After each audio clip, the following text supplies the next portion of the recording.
We love you. And we've been blessed by having you. I'm praying that God really will fill us again tonight with a lot of insights and great things. Have you been blessed by the ministration? Can we welcome Dr. Leslie, please? Lord, you know, as you were speaking before you began praying there at the end, the word modesty came to me. We are a culture that has lost the concept of what modesty is. Modesty in dress. I was looking at, I thought, what is the word modesty? It's behavior or manner or appearance intended to avoid impropriety or indecency. Impropriety or indecency. Do you know that when I was growing up, my mother, if I wanted something and she felt questionable about it, she'd say, let's see what your father says. Isn't that interesting? And all she had to do was say that, and I knew I don't want it. Because I know what Dad's going to say. No. But behavior, manner or appearance intended to avoid impropriety or indecency. It's interesting when we moved to the former Soviet Union. I guess we were, as I said before, we lived there about 10 years. And it was interesting for me because when we moved there, it was a time and a season where the people didn't have a lot of money. So if they wanted to work in their garden or their summer dacha, you'd be driving down the road, and it didn't matter what age they were, they would be in their bra and underpants or in the men in their underpants working in their gardens because it was hot outside. And to me, that was so unusual to see in a what we might have called more of a Western culture, if you will. I mean, there are many places in the world where clothing has come at a tremendous cost, or people, they don't clothe themselves entirely. But for the West, that was really a very strange thing for me to see all these people working in their yards in their underwear. And then they would want to get baptized, and to them, they weren't going to get their clothes wet. And they wanted to rip off. They just, I want to get baptized and rip off their clothes so they could run down and get in the water. 100 people? I mean, that sounds, so cultures are very different around the world, But I think in terms of modest, and I wasn't condoning what they did. We helped them quickly. We trained them very quickly, to come in something that you don't mind getting wet if you had large crowds, or come this way when you were baptized. So you sometimes encounter things that you don't expect, for sure, especially overseas. But modesty, I believe, is an important word that I think is taught at home. Otherwise, it's taught on Snapchat and Instagram. And Christian schools are very adept at hiding things from parents using Snapchat. I know of one Christian school that really affected a lot of families. And the kids were Snapchatting pictures of themselves naked to each other. Wow. In a Christian school, parents who were in church who loved God. And this was happening, it was rampant in the school. Unfortunately, they later found out that the pastor was actually having a marital affair, so I'm quite sure that had really opened the door with the whole school and congregation. So just be very aware. Modesty, both for the men and the women. The thing with the baggy pants for guys, Do you know that started in prisons? And it has something to do with the men actually raping each other. Pardon? Well, it's actually, no, it was something more than that. It was at first it was a form of disgrace because they had... Down low? Yeah. Down low. Down low. Yeah. It was a thing of disgrace. So this is not something you want to encourage your kids to do because everybody else does it. Its origins are terrible. It came out of the prisons. So just learning some of these things, I think, can be very beneficial to us. Amen? Amen. I am not, so modesty, I like that word. Let's learn to be modest in our dress, in our behavior, and not religious, just modest. Amen? Amen. You know, I remember my mother always taught me, if I go to the mirror and I look at something and I think, should I wear that? My mother always taught me, well, if you had to ask the question, you don't need to wear it. You know? So, okay. So you have those little things that you learn from your parents. These phrases that run through your heart that are so very important. Amen? All right. Well, once again, it was beautiful, Astrid. Thank you, Pastor Astrid. Thank you for sharing that with us. I have been teaching on a series of, Dreaming Big, Living Large. And talking about the importance of living our dream and discovering how to live our dream. Very, very important. So I've been working for 2 sessions to get to what I call 7 ways that we can discover to make our dreams come to pass. 7 ways that can help us, principles that can help form and put in order our life, if you will, to help us be victorious and to live the victorious dream that's in our hearts. Anything worth having is something you must pay a price for. And that is just a part of life. When you make a decision, in Australia, for those of you who haven't heard me speak yet, I've spent a lot of time in a lot of nations over the last 30 years, doing women's conferences, training leaders, evangelism, a number of things. But in Australia, they had something called the tall poppy syndrome. Have you ever heard of the tall poppy syndrome? No? Yeah. The tall poppy syndrome is that when anyone decides to lift their head up higher, I laugh when I think about this. Anyone decides to lift their head up higher than anybody else. In other words, if you're trying to excel or get ahead in something else, then it's everybody else's responsibility to bring you back down to baseline. The same as everybody else. They call it the tall poppy syndrome. So in the field, you would cut the tall poppy down so it didn't stand out alone by itself. I laugh, and when I teach in places like that, I get a good chuckle out of it. I said, because God made me essentially taller than all the poppies, male and female. So therefore, I'm going to talk to you about the tall poppy syndrome, because I am one, and I can't be cut down, because God created me this way. Amen. Like I said, you can't hide me, you know, to this day. You know, when I was in the business world many years ago, I remember I have, for you ladies who are public speakers, I have trained myself to speak in a lower timbre. And there's a reason for that. That's because men don't like to hear women scream. They don't like that. Because they hear their mother that's upset or a wife that's mad at them. And if you're going to preach from the pulpit like this, they're not going to listen to you. And the women aren't going to listen to you very long either. Eventually, it's going to get on their nerves. So I took time.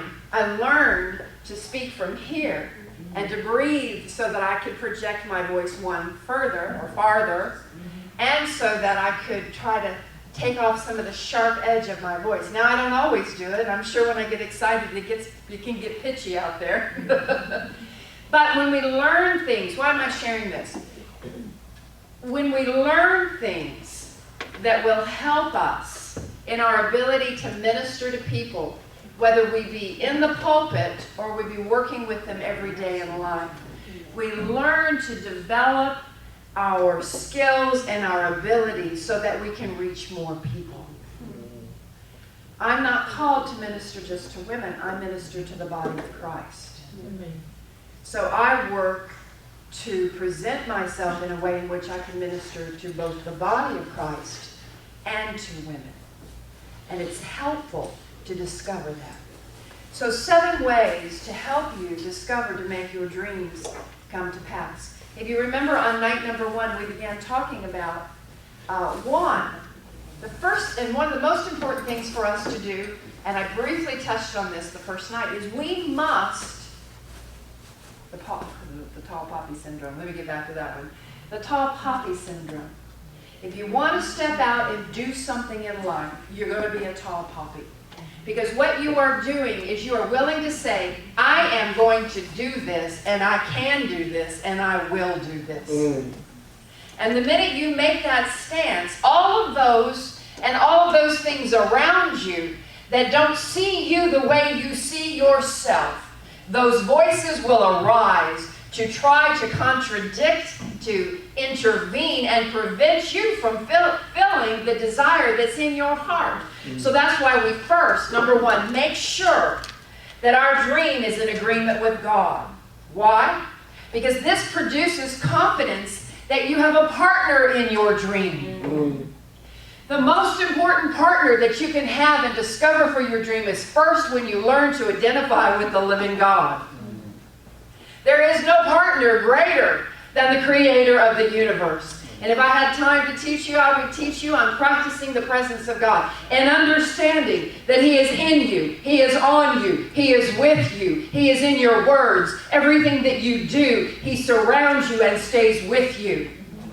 So that when you are in this dream, you are partnering not with a God who sits in heaven and looks down at you, but you are partnering with the God in whom you are seated at His right hand, in His Son, with His authority and His God-given abilities.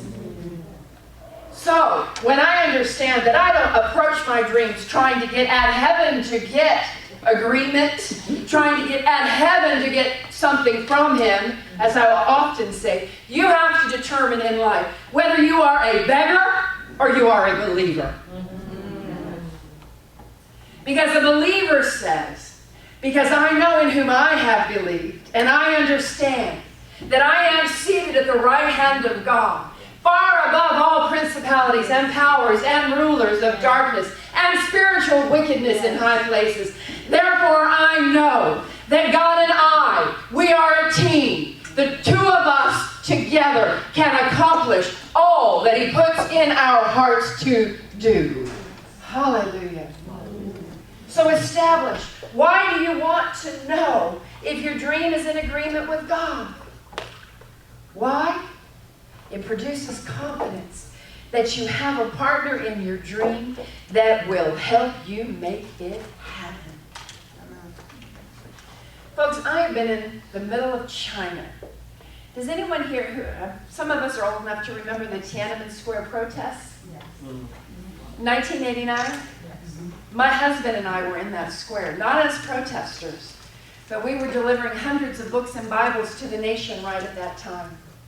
And we ended up in the center of that square, the first people on that square. All buses stopped, all transportation stopped when those students came marching into the square.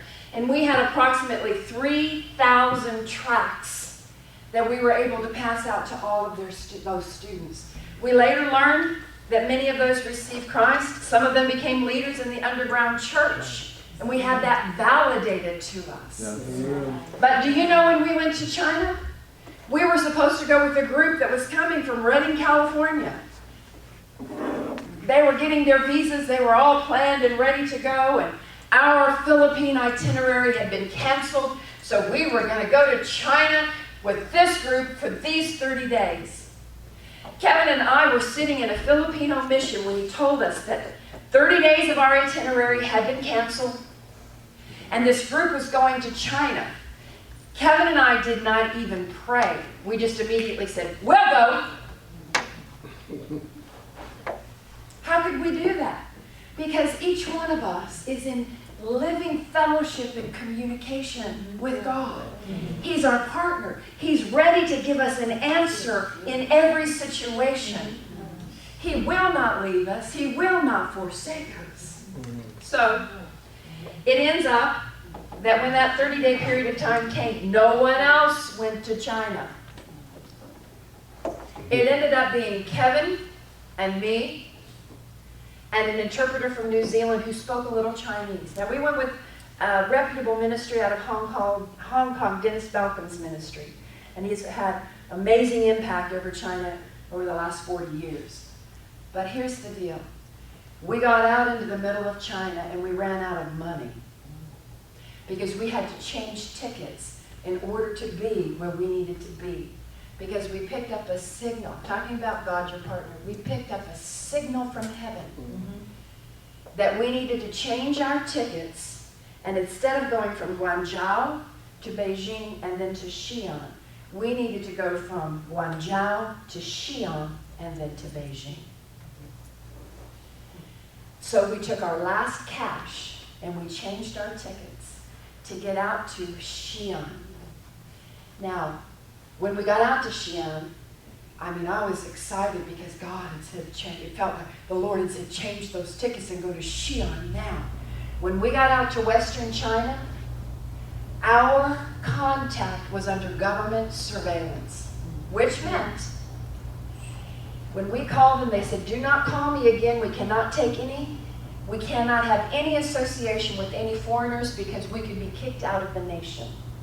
So we have all of these books and Bibles that we have carried, let no one handle. We're two young people carrying all these books and these Bibles. Won't even let porters handle them because we don't want the porters to take them and to turn us into the government. So my husband, when it looks like we've missed God because we have nobody to give the Bibles to, and now we have no money, I learned something from Kevin, Dr. Kevin. My husband looked at me and I said, we got to pray. And he said, no, we need to go to the streets and we need to pass out tracts. I'm looking at him like, no, we need to pray. He said, no, we've already prayed. We need to go out and we need to pass out tracts because when we see God meeting the needs of people, we will remember just how much He will meet our needs. So we started passing out tracts. And all of a sudden, this young man comes up to us and he says, you love Matthew, Mark, Luke, John now. Like my teacher loved God. Do you have Matthew, Mark, Luke, John now? I'm thinking, buddy, if you only knew how many Matthew, Mark, Luke, Johns I have, that I would like to get rid of. But I can't tell you because I don't know if you're from the government or not because they follow you. I mean, they were taking pictures of us, men with black uniforms, gold things. We pass out tracts. We run around the corner. We came around one corner and there was like a pair of tennis shoes. One was on the curb and one was on the street and one was on the curb and they were empty. And I remember looking at those thinking, oh my Lord, has the rapture happened? What did I miss? You know, I was young in the Lord. I'm in a strange place. Nobody speaks English except a little boy who says, oh, do you have a Matthew, Mark, Luke, John? You know? We got no money. And at that time, to get a credit card draw on anything, if you could get a credit card or had a credit card that long ago, you'd have to go to Chase or Citibank in the capital city. So here we are. And we're in before, so we meet this young man. We set up an opportunity to meet with. So he says, you love God like my teacher loved God. Well, between him getting us connected to this teacher, I was walking in the park. We were walking in the park and I found 7 Chinese dollars on the ground. I don't know why I'm telling this story. I don't usually tell this story, not in this environment. But I found 7 Chinese dollars on the ground. That was about 33 cents. I picked up those 7 Chinese dollars and I started singing that old Broadway tune, we're in the money, we're in the money. And I started dancing around, we're in the money. My interpreter and Kevin looked at me like, oh boy, now she's really lost it. The woman wanted to pray, interpreted the streets, and now she's singing strange things. But when I started to sing that song, remember your partner is God. Amen. First and foremost. And He says, I own the cattle on 1,000 hills. He says, I will shake all nations, and the wealth of the nations will come forth. He says, I'm not controlled by a stock market. I own the stock market. So anyway, right when I started dancing, I had a little mini vision. and I saw an arm go out like this. For some reason, I knew it was an American arm, and it had a brown paper bag full of money. No, wait a minute. It had a brown paper bag in it, and then the hand went like this, and the brown paper bag dropped. And I knew it was a paper bag full of money. So now I look at Kevin, my interpreter, and I say, wouldn't it be just like God to use an American to give us a brown paper bag full of money? At that point, we didn't know any Americans. Now they're both looking at me like, she has really lost it. Covet that relationship with God. Prize and esteem and value your time with Him. He is your ultimate partner. You can make 1,000 business contacts, but without the most important business contact, all of the rest can turn to nothing. Amen? Amen. So we finally made contact with this young man. He says, you need to meet my teacher. So he gives us a phone number. We call his teacher, very clandestinely. We say, bread. We have bread. Do you need any bread? And the teacher said, yes, I do need bread. Is this fresh bread? Is this living? Is it good, fresh? All these terms around bread to make you understand that we're talking about Bibles. Well, coincidentally, we were going on the same tour with those two men the next day to see the terracotta soldiers, the underground soldiers that were buried with the emperor. Coincidentally, we were on the same tour. After that tour, after we fellowshiped together, they came back to our hotel room with us. He walked in the door. We handed them all of the books and the Bibles that we had for them. And he walked over like this, and Kevin was seated in a chair, and he stuck out his arm, and he had a brown paper bag. And I started dancing. I said, we're in the money, we're in the money. Kevin's pushing on the bag going, is this a red silk tie? I remember I looked right at both of them. I said, no, it's money. So Kevin opened it up, and it was a stack of money like this. Tell him the number. Right. And so we asked the guy, Kevin asked, he said, why would you give Americans this money when there are so many needs here in this country at this time? And the man looked at Kevin and he said, I promised God that whoever would bring me the Bibles, I would give them my tithe for the entire year. Oh. Can you imagine? I learned God provider in the middle of China. I mean, I knew Him as provider, but I really learned God had my address. He's got my number. He's my partner. So we gave that man the Bibles. And it was funny, when I prayed, I felt like we needed to change our tickets to Xi'an, and I wanted to go to Lanzhou. Lanzhou is one city another 17 hours further west and north on the train line in China. We did not have time to go to Lanzhou. When that man met us on the bus that day to go for the tour together, he brought with him his friend from Lanzhou. Both of those men had been teaching. They were Christ for the Nations teachers, teaching the Bible undercover, and had been teaching for the entire year. And in less than a week, all of the students were returning to all of the outer provinces of China. And he had taught them all year, and they had not one Bible. Had we gone to Beijing first, those students would have left that school without Bibles. Oh my God. But because God knew and God saw, He directed our feet. Did you know that every one of you in here, God is directing your feet supernaturally to meet individuals who will empower you on your way? And we can pick up signals from heaven. All we must do is be brave enough to say, yes, God, you're my partner. I hear your voice, and as strangers I will not follow. Amen? Amen. So you remember we talked about how to qualify our dream. Anybody here on the first night remember? 3 questions that we ask ourselves to qualify. Listen, I went to an awesome Bible school, but I'm telling you what, that Bible school emphasized knowing the perfect will of God.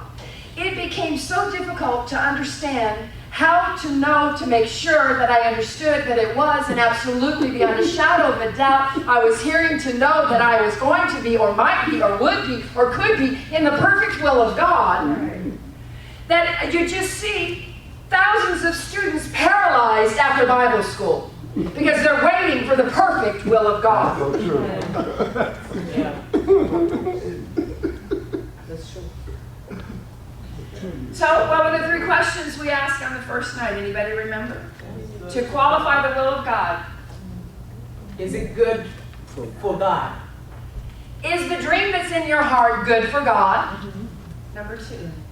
Is it good for people? Is the dream that's in your heart good for people? That's why we said, you know, starting a girly bar down at the corner is not going to be one of them. Not good for people. And question number 3. Is that good for yourself? Is it good for you? And we talked about the fact that women will often forget. For some reason, women believe they're superhuman. They can give everything, do everything, be everything, live everything, blah, blah, blah, blah, blah, blah, blah, and forget that they're only human. And they must take care of themselves. So is it good for you? Do you have the time, the energy, the willingness to dedicate yourself to it, and the focus? Questions we must ask ourselves. If those questions are yes, yes, and yes, why wait any longer? Get busy about the dream that's in your heart. Listen, one of our mentors used to always say, people are so afraid of missing the will of God. Well, let me get Kevin's never had that thought. He's missed God by whole continents. And been without money. That's before I married you, though. No, I'm teasing. And then without money, and had to get across a sea, and God met him right in the point of his deepest moment of potential failure. He was there. He will never leave us. He will never forsake us. So, if it's good for God, good for people, good for you, why wait? Get busy living the dream and discovering the dream that's in your heart. Number 2, a point so very valuable. So very valuable in order to fulfill the dream that's in your heart. Learn this. Oh, I love this one. I still do. I still live by this one. Speak your dream to yourself. There are 1,000 voices that will circle around you that tell you it cannot be done. But the most important thing you can do, and we talked about this, yesterday or this morning, the first night too. Some of you are new, so I'm revisiting a couple of things, but you know, if that voice says you can't, you're stupid, you're not smart enough, you're not talented enough, you're not pretty enough, you don't have enough money, okay, great. I just go right to the piece of paper. It's called journaling, actually. And journaling is one of the healthiest things you can do psychologically for yourself. Especially if you've lost a loved one. To capture the emotion and the things, or a child, or someone special to you. Because the emotion is so overwhelming and so overpowering, can be so overwhelming and so overpowering. But when it's put on the paper, you begin to look, that's a lie, that's a lie, that's a lie. And then you measure that to the Word of God, and like we said, take it and throw it in the trash can. But often, those voices will say, you can't do it. Well, if I hear that voice, if I hear that voice, I just write it down the other way, and I put, I can do it. And I'll hold it up, and I'll just walk around going, I can do it. I can do all things through Christ who strengthens me. Amen. Amen. Speak your dream to yourself. You are your own best prophet. You know the future because you speak the future. Everybody wants a prophetic word. Well, I've got about 10 different Bible apps with different translations in here. I guess I've probably got, I don't know how many thousands of prophetic words that apply to my life today. And those words in my mouth are prophetic utterances over my life that direct my course, that establish my way, and that bring commitment from my heart. You be your own best prophet. Don't expect someone else to be your prophet. And I'm telling you, in some of these overseas cultures, whoa, the money you pay for those prophets, the money you pay for that prophetic oil or prophetic whatever it might be, because it's going to get you the blessing you need, toss it out. You know, you might as well just throw your money away. Give it to me. I'll at least give you some straight, get in the Word of God. Be your own best prophet. Amen. If you don't believe in yourself, then how can you expect others to believe in you? 1, recognize that God believes in you. 2, recognize that you must believe in yourself. Hey, one of the famous business coaches says this: if you don't believe in yourself, fake it till you make it. Fake it. Fake it till you make it. What does that mean? Listen, I'm telling preaching stories tonight. I like to, but you're going to get to hear my stories tonight. We've been talking about other women's stories. My first time to preach in the Philippines to a mass crowd, I was traveling with my husband and another pastor. And, well, it's actually 2 stories. But there were, you know, several thousand people out there in this crowd. And I remember this one particular instance. We were having miracles so phenomenal that people were coming from the mountains and walking for days at a time. And Kevin had been doing much of the preaching to begin with. But it became, Kevin made a deal when we got married. He said, I don't want to marry you unless we can make this deal. I'm like, okay, a deal. What's the deal we're going to make? He says, if I preach in the morning, you're going to preach in the evening. If I preach in the evening, you'll preach in the morning. But you and I are going to preach together. And if you want to travel with me to the nations of the earth because I want my wife to go with me, then you're the woman for me and I'm the man for you. And I wanted to do that. I left everything before I met him so that I could fulfill and follow God. And so this particular night, we've had these tremendous opening night with this crusade. I think might have been only one night, but we've been in another city. Now it's my turn to preach. Thousands of people. And I study, and I pray, and I study, and I pray, and I study, and I pray, and I study. I probably walked out on that platform like this. You know, just nervous. And I remember I walked out onto that platform, and I'm talking about, you know, fake it till you make it. What do I mean by that? I'm not saying hide or lie or cheat or steal. Although, do you know the guy? Who's the guy that started the SpaceX? He's out in California. Elon Musk. Elon Musk. Do you know that Elon Musk was only one rocket away from total failure? And the people that he borrowed the money from thought he knew more than he did. And he was his own chief scientist, and although he has some credentials as a scientist and he's a brilliant man, he was just one step away from a complete and total failure. But he believed in his dream. And he believed in helping people. Well, you know what Elon Musk has done today. We don't necessarily have to agree with what Elon Musk represents. But that man knew something about capturing a dream and committing to that dream and being willing to pay. Put everything on the line for that dream. So on this night, I walk out onto the platform, apparently afternoon in a village. Walk out onto the platform. I have prepared all day. I open up my notes, I'm ready to go. Or so I think. I open up those notes, I've got illustrations and I've got scriptures, you know, I put it together. But I walk out on that platform and I look at the people, I probably read a scripture, if I got a scripture out, and I look at the people and I'm staring at them and they've got needs. I'm telling you, I've never seen so many people that were hurting so badly. Growths, canes. They don't have wheelchairs. They're on mats.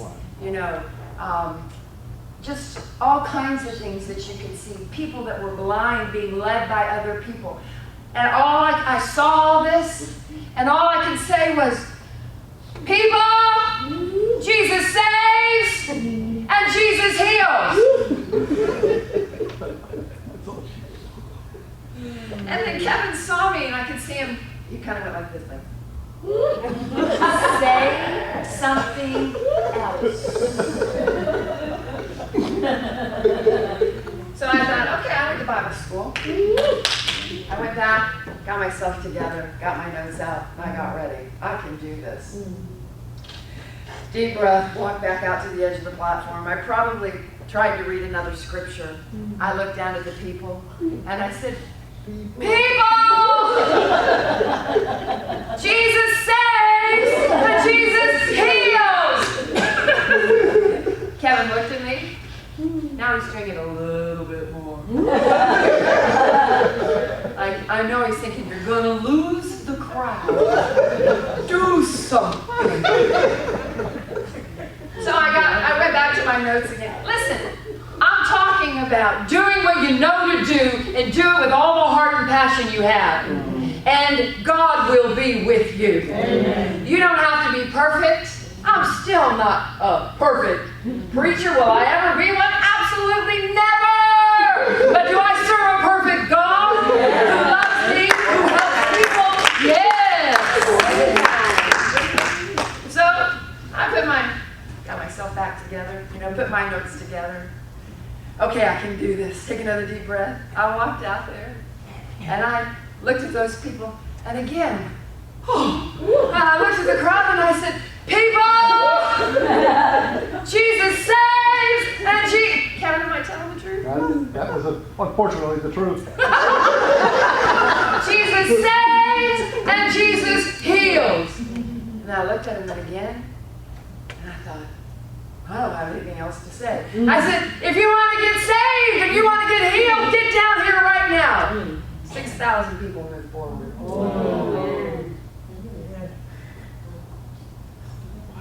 And I stood there on the edge of the platform, ready to begin praying with the people and for the people. And as I moved to the edge of the platform to step down, I heard the Lord say, watch. It's not about your ability to speak, but it's about my desire to confirm my word and minister to the people. I saw in front of me blind eyes open, goiters disappeared, deaf ears open, miracle after miracle after miracle. And I will tell you from this day, from that day until this, I'm not worried. God is with me. Amen. And Jesus saves, and Jesus heals. Commit to what you want to do with all of your heart, and commit in the simplicity of your heart. What is more simple than Jesus saves and Jesus heals? That's kind of simple. So speak your dream to yourself. Robert Schuller said this. A lot of people don't like Robert Schuller. I personally I enjoy Robert Schuller's books. I've read a lot of them, and I still read them. People will say, well, that's just good old psychology. Well, yeah, there's some psychology in there, but it's good stuff. So Robert Schuller says this. He said, sometimes you've just got to go out into a field all by yourself where nobody can hear you and nobody can see you. And at the very top of your lungs, you need to shout your dream and your vision with all of the energy and strength you have in your heart until you, of all people, believe it first. That's right. Amen?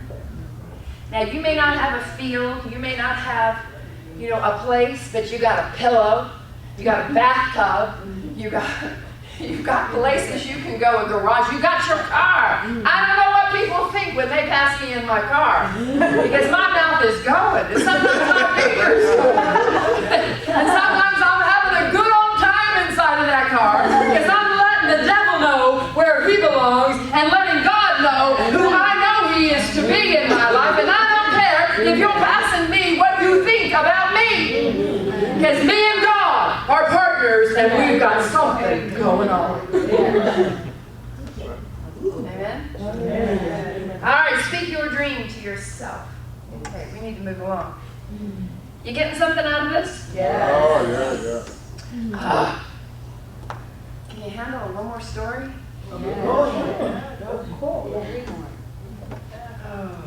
Well, as I get ready to tell you this story, this point number 3, make sure you find the facts that will give you the cost of your dream coming to pass. You know, we're not meant to be ignorant.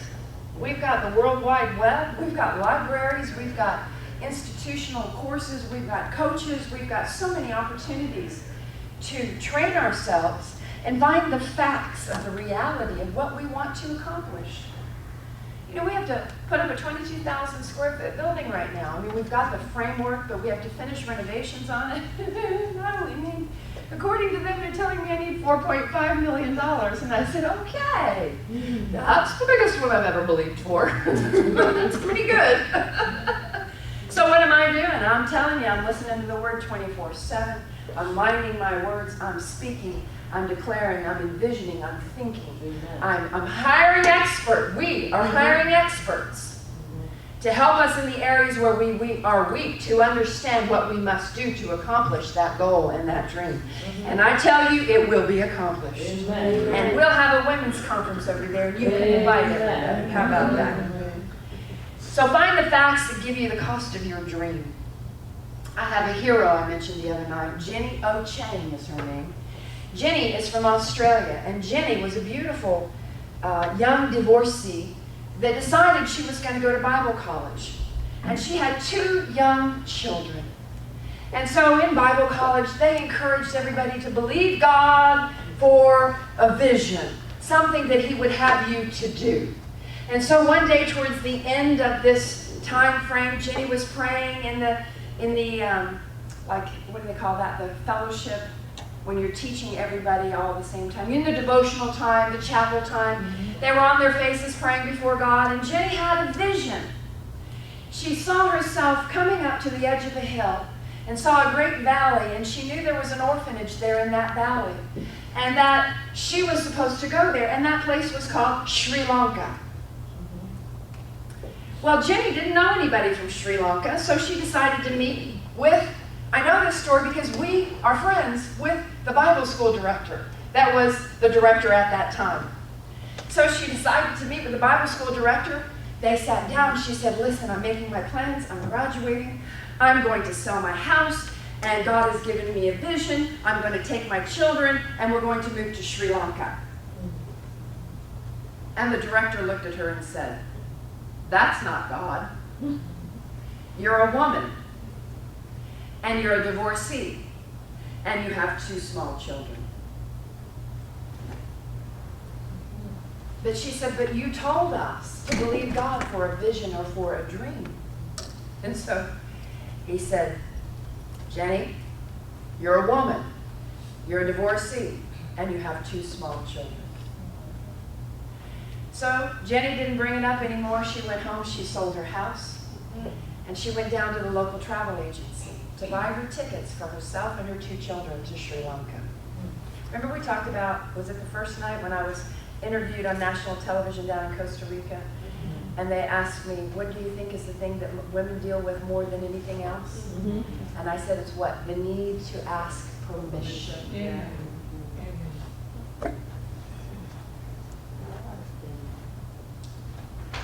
Remember that lady that we met there that was a part in Belgium? Wasn't she from the, originally had worked with the UN or something, and there were 2 of them that were in a church. Here's something you have to remember, ladies. They were in a local church in a congregation there in Belgium, and it was a Dutch Dutch church. And they both came to me crying, and my pastor, he doesn't understand what I want to do, he doesn't see, and I want him to do it, and I'm believing that he's going to do it. And I said, no, he's not going to do it. God didn't put it in his heart, he put it in your heart. And his church is not your field. Your vision has a field. Your calling has a field, and it's not your pastor's church. Yes. They looked at me, and I said, if you're waiting for permission from your pastor, it will never happen. Are you going to stand before God one day and say when you go to heaven, well, my pastor didn't tell me I could do it. He didn't believe in me and he wasn't with me. What do you think Jesus is going to say? Oh, yes, I'm so sorry.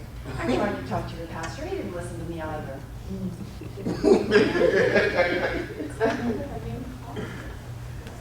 Those two women, when I came back a year later, that one lady was busy public speaking.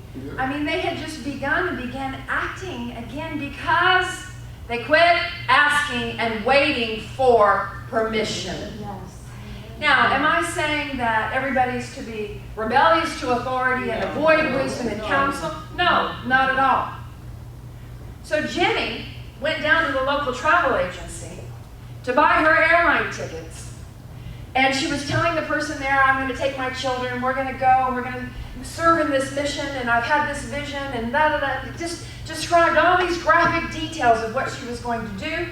She bought the airline tickets, and she got on the airplane, and she flew to her destination. When she arrived at her destination, now, find the facts that give you the cost of your dream coming to pass. When I learned from Jenny very later, when I met her many years after this, she said to me, if I'd only known not to put everything that I sold my house for in a cashier's check, it would have been helpful. Because you can't cash a cashier's check just anywhere. But when Jenny arrived at the airport, there was a man standing there with a big sign. Had her name on it. And he said, when she arrived in the airport, he said, I have been sent to take care of you, and arrangements have been made for you and your children, and I'm going to take you to your hotel tonight. She looked around, she realized, she said, you know what, I knew better than to ask any questions. Now listen, I can hear your minds going, oh, I'm quit watching NCIS and Criminal Minds, and I don't even know what else is out there. Those are the two I see flash in between everything all the time, you know. And Jenny wasn't stupid. And all of us, we're not dumb. We know when we have a check. So she said, I knew better to ask any questions. I just followed him. He took us. They put us in a hotel. We were fine. And he said, now I will be back here tomorrow morning to pick you up, you and your children. I have been sent to take you to your destination. So the next morning, they got dressed. They had their baggage. They were down there in the lobby ready to be picked up. He arrived in the morning and he said, I'm ready to take you to your destination. So they got in the car and she said, don't ask any questions. She wasn't really quite sure what her destination was anyway. She just had a vision. So they began driving out into the countryside, and they arrived at this beautiful home, and he said, this is your place that has been arranged for you and your children to live in this home. She said, okay. And he said, and tomorrow I will be back to take you to the place that you have come to see. She said, you mean the place that's over, when you go to the edge of the valley and you can see the place? And he said, yes, tomorrow I will be back to take you to the place. So the next morning, he showed up with the car, packed her up with her two kids, and they rode out of town to the edge and they looked over a great valley. He said, the place you're looking for is that mission. It was an Assemblies of God mission, the Assemblies of God mission in the valley. And they have an orphanage. So he took the lady down there. She walked in to meet with the director of the orphanage. She said, sir, I have come to serve. Me and my children, we will do whatever or my children and I, we will do whatever you want us to do. I'll wash the floors, I'll clean the toilets, I'll just do anything. I'll serve in any capacity that you want. She's in his office and he looks at her and he says, ma'am, that's not God. You wasted your time. Our mission is under scrutiny from the government, and we're not even sure we're going to be able to stay.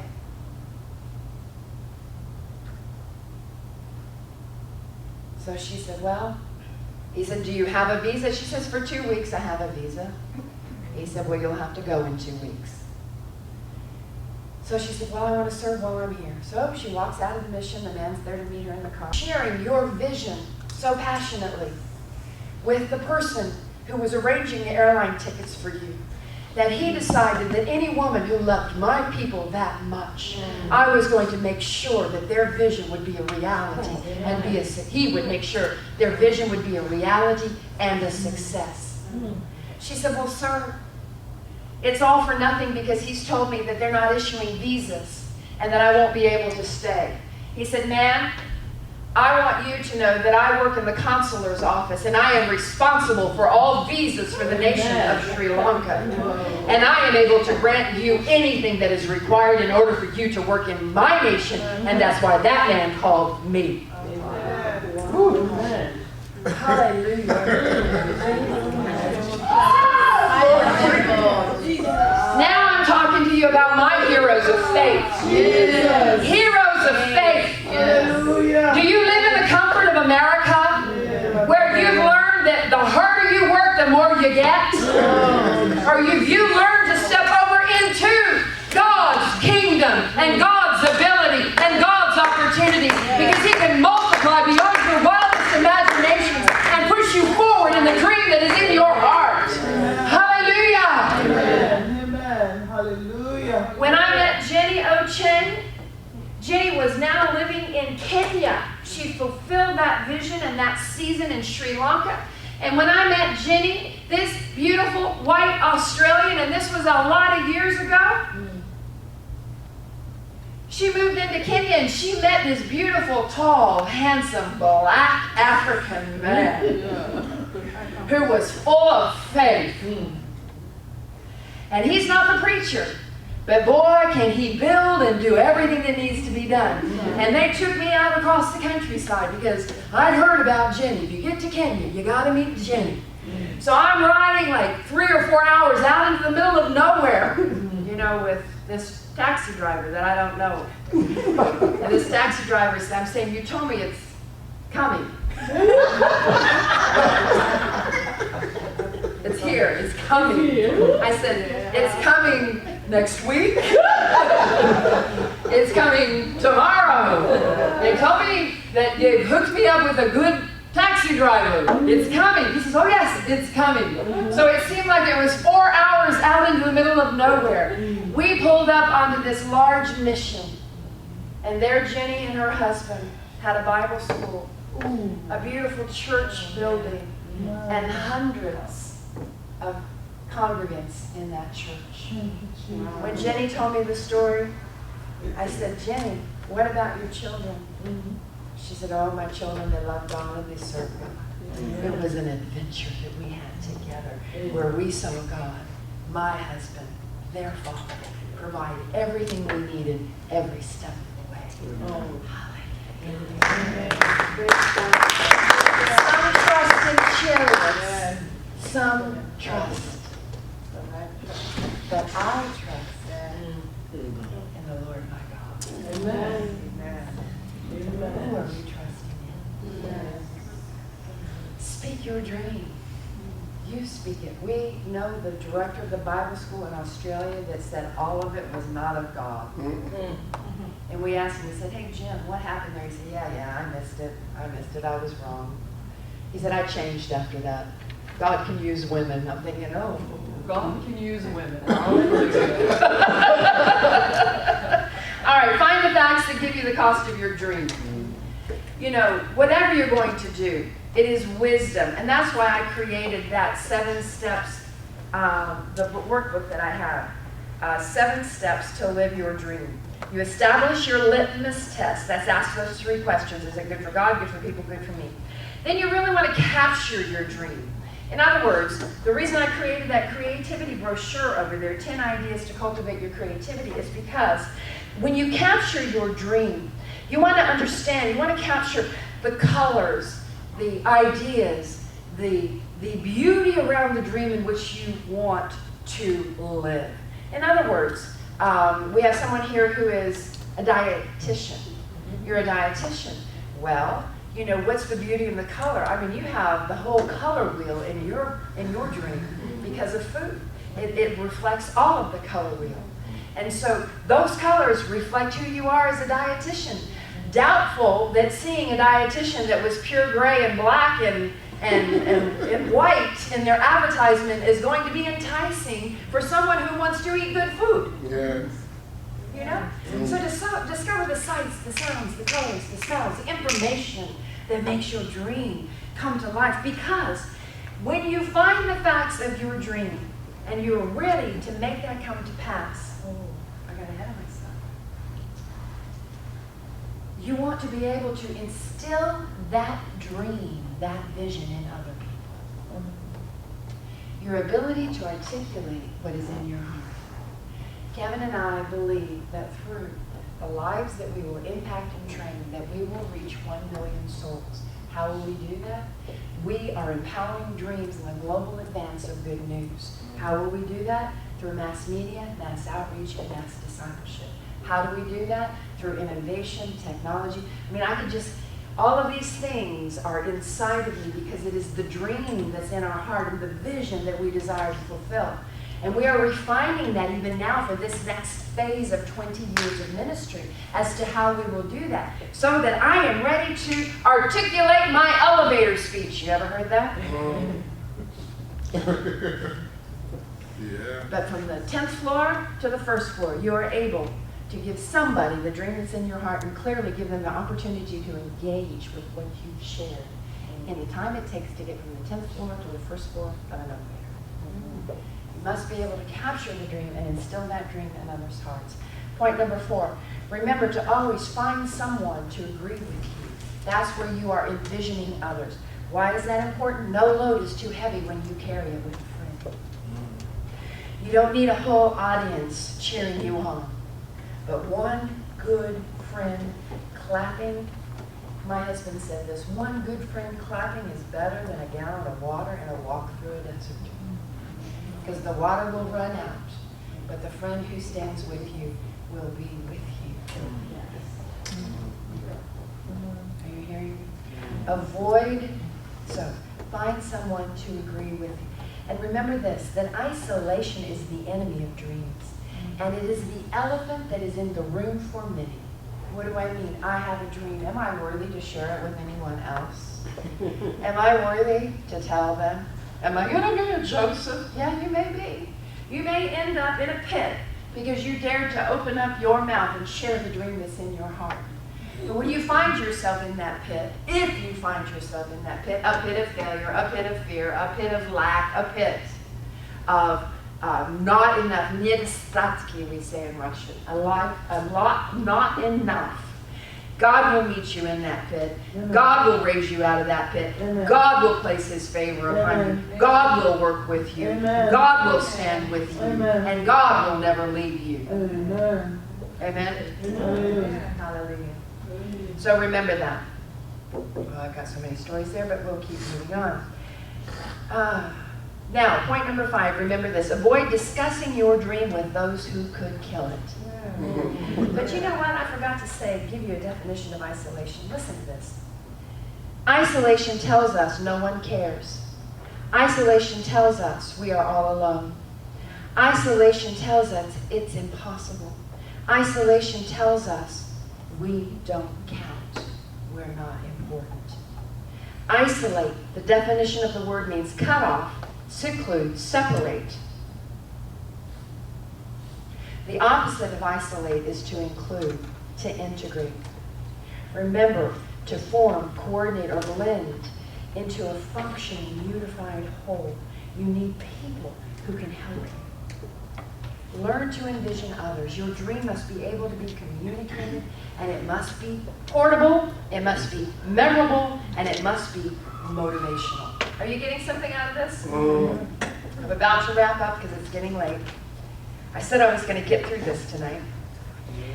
Discover, then avoid discussing it with those who could kill it. Well, Jenny learned that more dreams have died at the doorstep of a skeptical friend than in front of an army of enemies.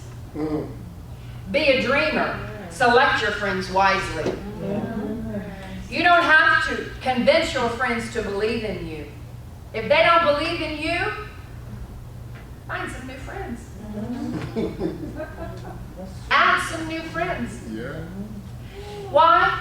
Because your friends see you often. I don't believe that's in this room. That often for many people, your friends see you where you are and how they know you live. They don't see who you can be and where you can go. Amen. That's true. So make some new friends. Amen. Discover, and how can you do that? Discover the best who has made it happen in your field and be willing to pay any price to get to know them. And be willing to make any investment to learn from them, and where you can, be willing to make any investment to serve them. Education is often free. Kevin and I walked around. You know, I have to tell you, the first night that I heard Dr. T.L. Osborne preach, and then I heard his daughter, LaDonna Osborne, preach. If you don't know who they are, they're infamous in many nations of the earth. They're very well known, let me say it that way. They're just very well known all over the earth because of them being at the right place at the right time when we made the transition from colonial missions to national missions. So many of the huge, large churches in the earth today that would be generations old now came out of a time when national missionaries were trained. And Daisy and T.L. Osborne trained many of those, financed 33,000 of them monthly for the global advancement of the church. So Kevin and I, the first time that I saw LaDonna Osborne preach, you see, I've seen many great women preach, and I would watch them and I'd think, well, if I could just be so pretty and so nice and so sweet and so quiet when I speak. And they just teach the word so beautifully and so perfectly and line upon line, and they make everybody laugh and giggle because they have such cute little stories. You know? But some reason when I walk out on the pulpit, my mouth opens, it gets loud and large. And I don't stand behind the pulpit. I am here because I'm on a tether. For your sake, I'm on a tether. God spared you. He saved you. But, you know, I would always use my hands. I was always expression, not screaming, but just, you know, when you want to make a point and you want to say something, pause, because that point can have great impact when you take a moment with it. And so, the first night I saw LaDonna Osborne preach, and I looked at her and I said, wow, that's what I do. That's who I am. I found someone Kevin and I found someone in TL and in Daisy Osborne that we could role model our ministry after. What am I talking about? Discover the best who has made it happen in that field before and be willing to pay any price to learn from them. We served Dr. T.L. and Daisy Osborne for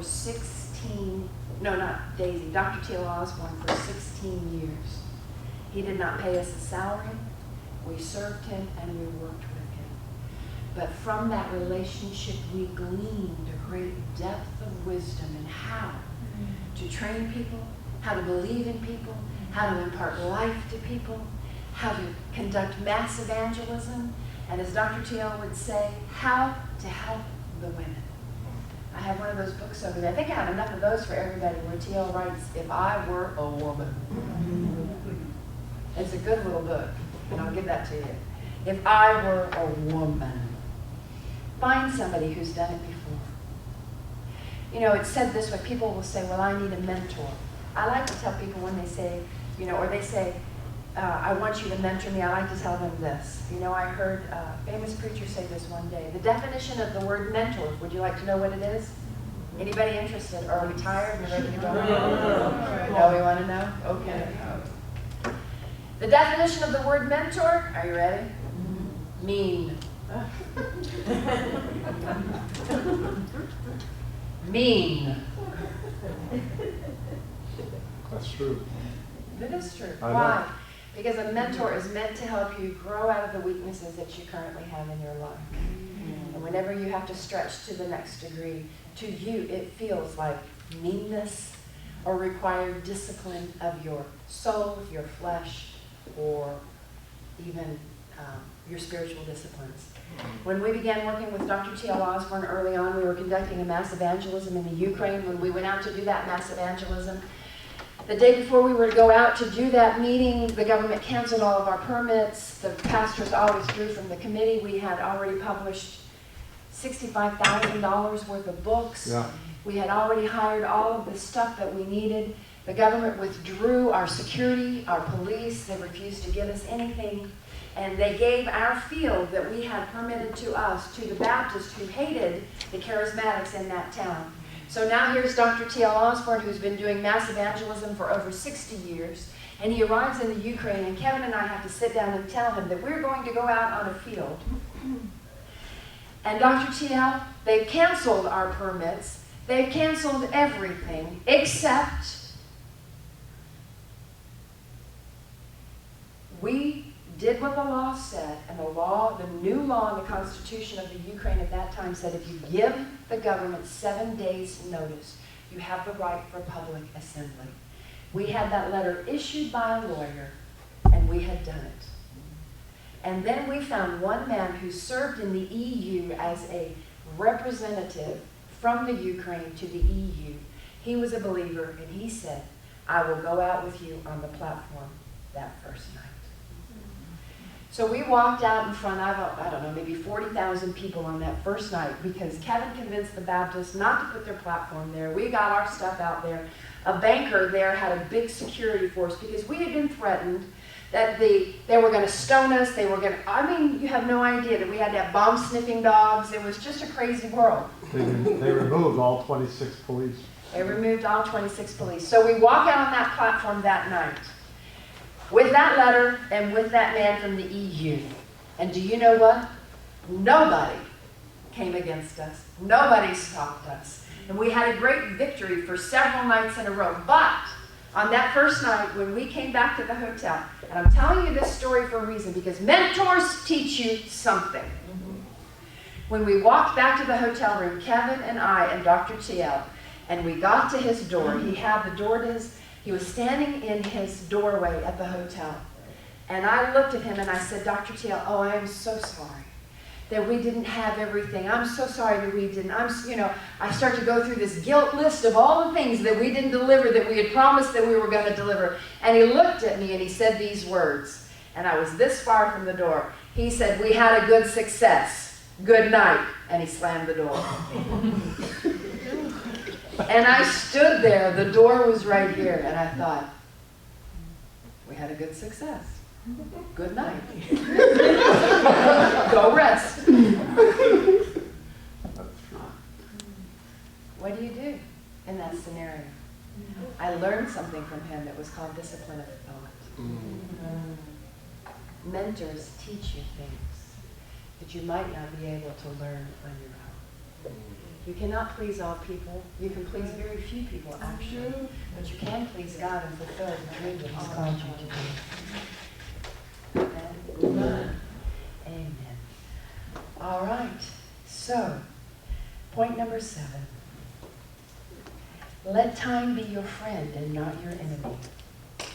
Most dreams are not lost to economic circumstances or people's unbelief. But time without evidence of fulfillment brings confusion into the dream. Confusion steals confidence, bringing you into the world of doubt. And when you move into the world of doubt, doubt ties the hands of your friend Jesus so that He can no longer help you in your pursuit. Let time work for you by developing yourself, by training, practicing, praying, writing out your dream, and being willing to to pay the price, to do anything that is required to fulfill that dream that's in your heart. Delay is never denial. We are taking a building in Daytona that we started to build a number of years ago. And if I look at the 20-year plan of our ministry, we have fulfilled everything in that 20-year plan except for a building in Daytona. And when I had to shut that down because of difficult economic times, that was the biggest shame in my life. And because of the shame, I just walled it off and put it back somewhere back there. And God rebuked me. He said, how long will you be slack to go in and to possess the land? And I knew when he spoke to me, but he knew I was ready to begin hearing. And that was a few years ago. Well, we are now full scale moving forward into a building project. But do you know the shame of not fulfilling what God had given me to do was at times to me not worth even looking at. It was easier to wall it off in the recess of my heart than to deal with the energy that was required to recreate and stimulate my imagination to fulfill that dream. Shame. Shame is the thief of many a dream. And shame often comes on the heels of delay and the sense that your dream has been denied from you or taken from you. Now I tell people, this is my phrase about that building, I have shed the shame. They look at me because they don't understand in my heart what that means. I have shed the shame of the past and taken on the ability of God and the perspective of heaven regarding the vision and the dream. And I have let go of the blame that falls after the shame we allow ourselves to be buried underneath. Because the result of sin, the result of the fall, was that people would what? First notice they were different. We're different. Shame. Who ate that fruit? Oh, the woman you gave me. Blame. Adam, where are you? Eve, I was afraid and I hid myself. When you face shame, when you face blame, when you face fear, allow God to reveal to you the root so you can move on and fulfill and do all that He's called you to do. Amen? So I don't know what shame any of us are dealing with. Maybe it's the shame of the mistakes that you might have made in raising one of your children. Maybe it's the shame of something that happened in a relationship. Maybe it's the shame that you face because you haven't fulfilled the vision that God has given you. Maybe it's the shame because of a bankruptcy, or the shame because of a failed marriage, or the shame because you didn't get that degree that you were going to get. Hey, Kevin's mother went back to university at 78. Woo. Hallelujah. I'm shouting now like I need to go low. She built her first house at age 80. She built her first house when she was 80. She said, every other house I've lived in, I haven't built. I'm building this one at 80. At 80. Went back to university, moved to a university town, and then began attending 3 churches. She went to the Charismatic because she needed to be healed. She went to the University Baptist Church because that's where all the young people were, and they needed some old people in that church to help them. That's true. And then she went to the Catholics because she was going to do that Bible study with those Catholic women and lead them to Jesus. That's true. They retired her 3 times from the nursing industry profession. She came back 3 times. Said no one. On the 3rd time, they retired her. Literally retired her. She came back the next day and showed up for work. 3 times. On the 3rd time, they said, Marie, for liability reasons, we can no longer have you here in this She hospital. won Nurse of the Year for But something. we will give you private duty nursing practice because we can do that under our liability and our insurance regulations. So she went back to work the third time. What dream do you have in your heart? That woman, as I told you the other night, she raised those kids, 8 of them, with a husband who had died. She raised her brother and sister because her mom had polio and her dad had died, had some other illness. They were both invalids. Yeah. She spent a life taking care of people. Ladies, you are women. You are women. You have the heart of God and you have a perspective that men don't have. And the earth has need of you and what only you can do in this hour. So, I'm going to turn this over to Pastor Street, but I want everybody to say this with me. Are you ready? Are you ready? I shed the shame. I shed the shame.